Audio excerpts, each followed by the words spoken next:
So in this video, we're going to be talking about using intercepts. So we're going to be using intercepts with linear equations, so we're still on the topic of linear equations, and how we can use intercepts with them. So linear equations, we have a few vocabulary terms that we're going to go through. One of them is an x-intercept. So an x-intercept is where the graph goes through the x-axis. So where does it intercept or intersect the x-axis? And for the y-intercept, where the graph goes through the y-axis, or where does it intercept the y? So the terms kind of themselves give away what they mean, if you ever forget. So let's take a look at a little picture with some identifying terms here. We have the x-axis, we have the y-axis. The x-axis goes left and right, y goes up and down. The y-intercept is where the linear equation or the graph cuts through the y-axis. So this one would have a y-intercept at 3. And the x-intercept right here, so this one would have an x-intercept at -3. So where does my graph cut through the y-axis? Where does my graph cut through on the x-axis? So let's take a look at a few problems. So for this problem, we have to find the x and the y-intercepts. So what I first want you to do is write down x-intercept, you can abbreviate it, int if you want, and the y-intercept. So let's take a look. So the x-axis, where does that graph go through? The x-axis, well, that's a 4. So I have an x-intercept of 4 and a y-intercept of 3. And there's my answer. Not too bad. Let's take a look at another. What is my x-intercept? What is my y-intercept? Oh, for this one, my x-intercept is -2. And I have a y-intercept of -5. And there's my answer. Pretty simple. Don't think too much about it.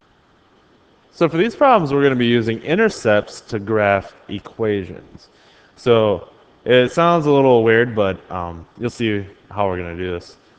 So there's going to be one x-intercept, there's going to be y-intercept. So there's really only 2 points that we need to plot down on the graph before we make the equation. So let's make a little table first. But instead of just choosing some random x values, if we notice on the intercepts, like if we put any point on the y value in any of these intercepts here, they're going to have an x value of 0. So to find one of the intercepts, just put a 0 in for the x, and we just have to find the y.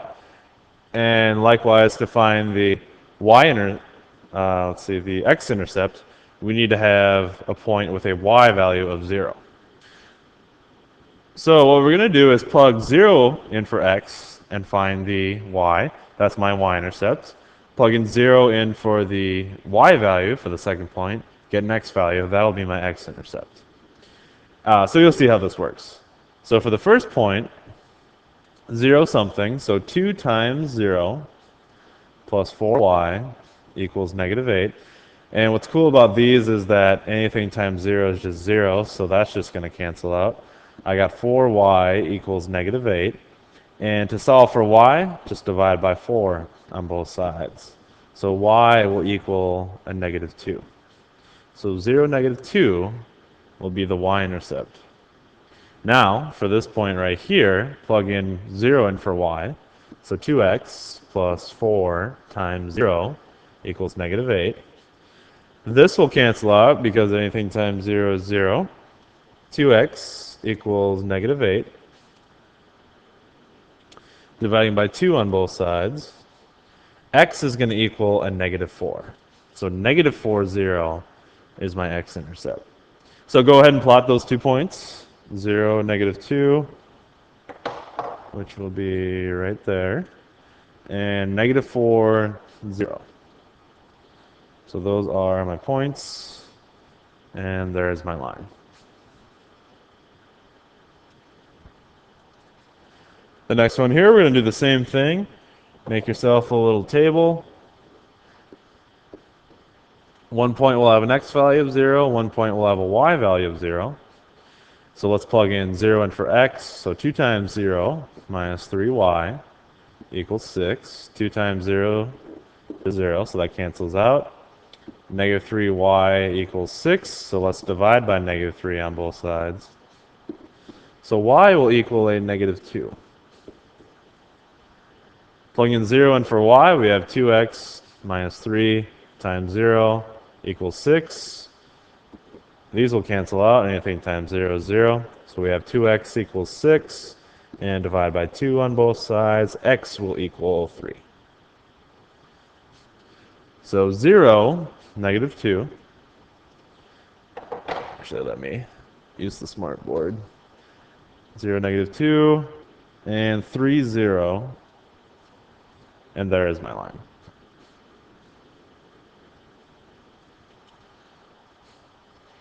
And the last one here, kind of an example of why we would use linear equations. A lot for business, or if you have two things that cost differently and you want to add up to a certain amount, as they do in this example.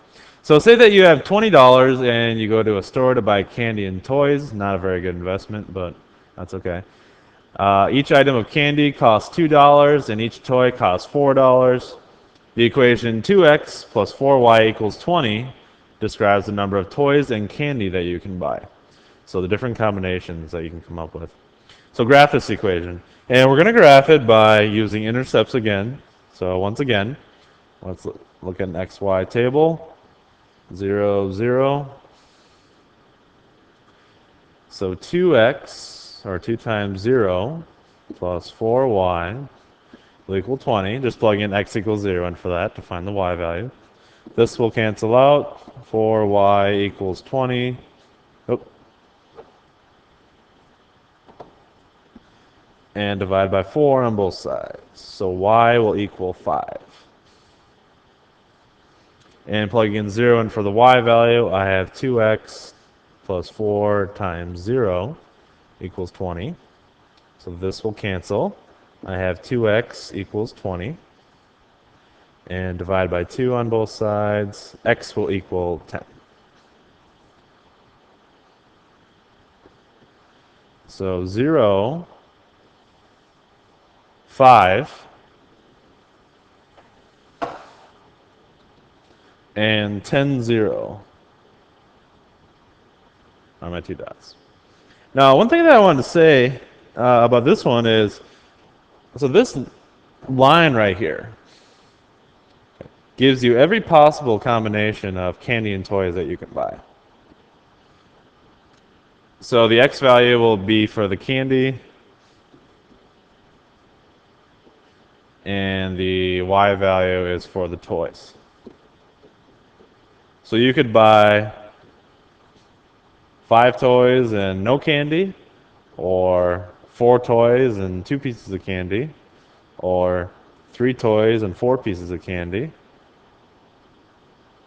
or 2 toys and 6 pieces of candy, or 1 toy and 8 pieces of candy, or if you just want to buy all 10 pieces of candy, you can do that as well. So these equations are kind of pretty useful in business if you want to find different combinations, or if you work at a store or